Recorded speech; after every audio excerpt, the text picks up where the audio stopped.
Isa ka ba sa lagi nagkakamali sa pagta-type sa Messenger? Yung bali-baliktad yung sinasabi mo dahil sa pagmamadali mo. Pero alam mo bang may bagong update sa Messenger na kung saan kahit na-send mo na yung message, ay pwede mo pa rin i-edit. Kung paano? Panoorin mo ang video na to. Una, punta tayo ng Messenger apps. Ayan, kung nasa Messenger na tayo, susubukan natin mag-type ng message kay Brian Side. So, gagawin natin ay, hi, kumusta?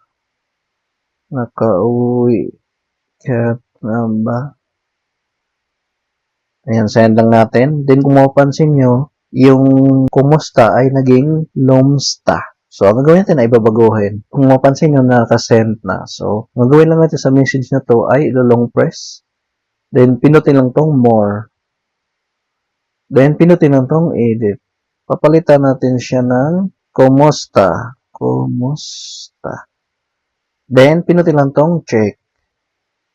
Ayan, kung mapapansin nyo, naitama na yung mali sa pagta-type natin. So, ito yung bagong update ni Messenger. So, kung wala pa kayo nito, punta lang kayo ng Google Play Store or App Store para i-update yung Messenger apps nyo. So, lang kadali.